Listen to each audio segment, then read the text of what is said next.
Hey guys, have you guys ever wondered what happens to your trash after the garbage trucks take them? Well, today I went behind the scenes at the Puente Hills Materials Recovery Facility. Come along as we see what happens to all of our trash and recycling.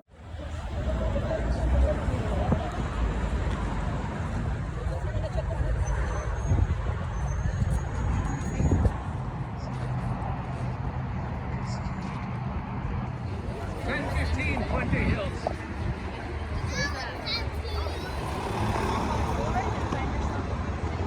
In 365 acres, about 600 acres of that is what we call fill area.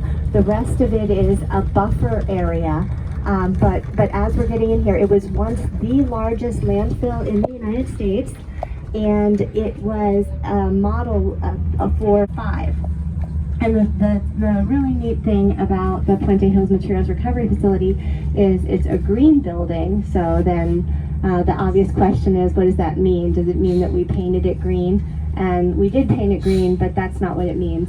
It means that the building itself was constructed with a lot of recycled materials. So recycled plastics and like the wheel stops, recycled steel, recycled construction materials that are part of, and then also the forward thinking with using recycled water in order to flush the toilets. Okay, I gotta help you. Okay, Noble, you got it. You're gonna go around. We're gonna drive through because this is kind of the highlight of our tour. They're gonna want to get to see the inside of this incredible facility. Okay, and so then you follow the red curb. You got that? Yep. Okay. Very good. Very good. And then I think you'll probably end up being able to follow the blue truck as he turns. Yeah. All right. So this building. Go ahead, Nikki. Do you guys worry about not finding a site close to the residents one day when you're out of like large lands? Yeah, so Nikki asked the obvious question, do you worry about, because you build these places far away from people, and then Nikki wow, she really hit on something. Okay, so the short answer to Nikki's question is, sure, you're not going to find places, and that's why the next idea for a landfill is all the way, I mean, it's 300 miles away, right, in Imperial County. So it's not even in Los Angeles County, even though it's serving the needs of Los Angeles County. And in addition to that, so if you think about it from a fuel perspective, I mean, how much do you think it costs to landfill the waste here versus the future?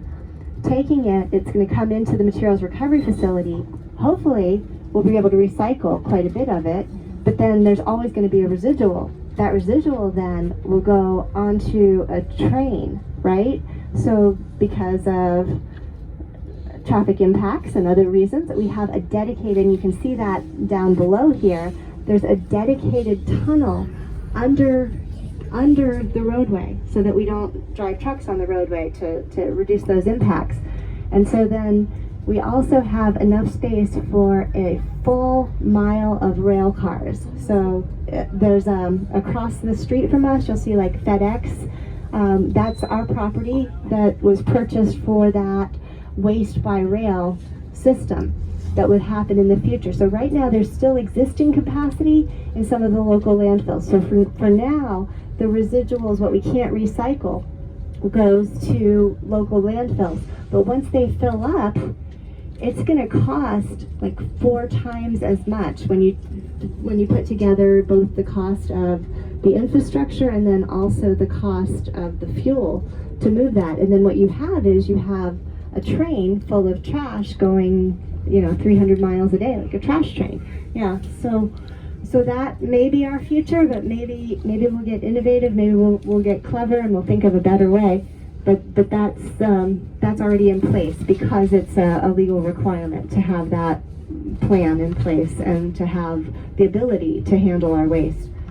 So now what you're going to see is you're going to see the inside. So we talked about there being a better way. So when this facility has a throughput of 5,000 tons per day, and when it first opened in 2005, very little recyclables were coming in here. It was kind of operating at about 1,000, 2,000. As soon as the landfill closed, it became more economically viable to recycle materials than to dispose of them. And so what you're going to see, but even while the landfill was operational, there were a lot of recycling efforts that were ongoing.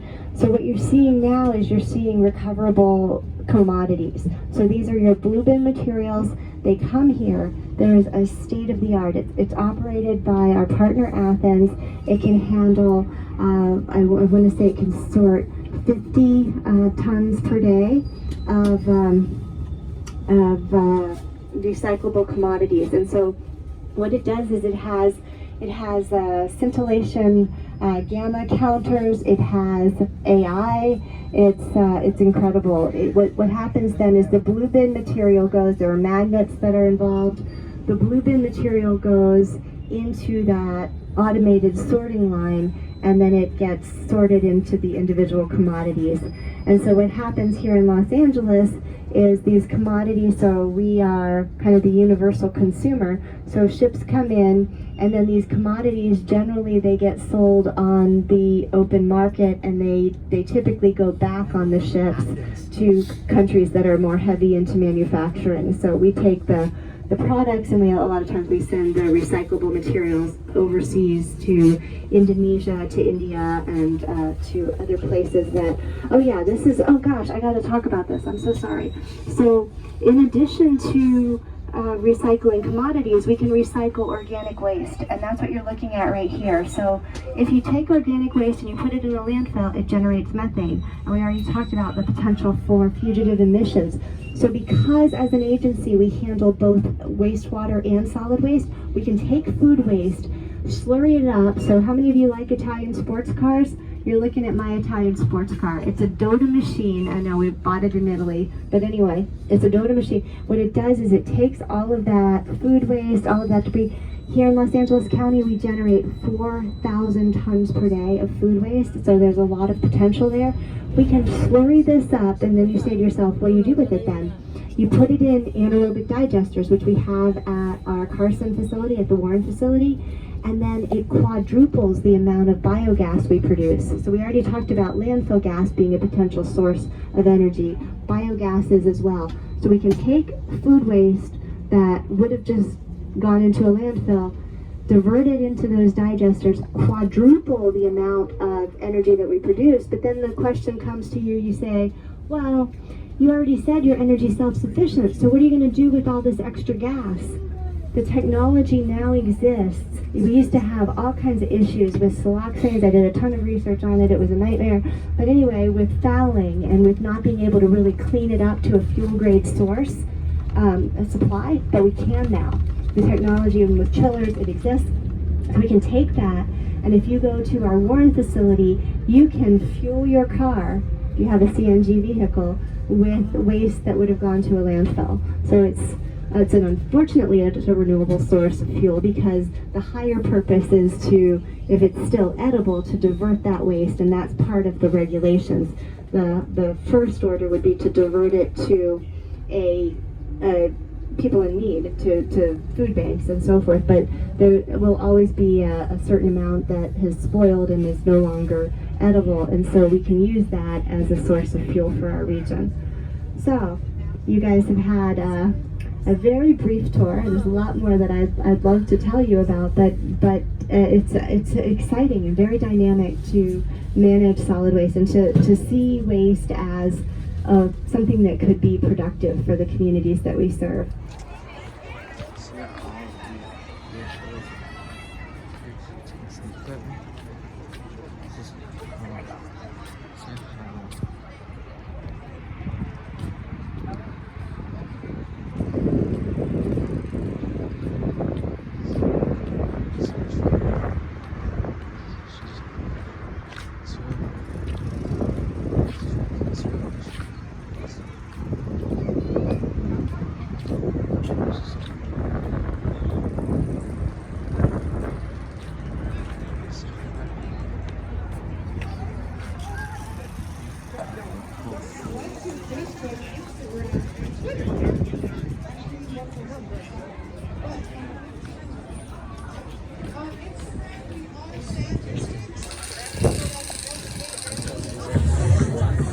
Thank you.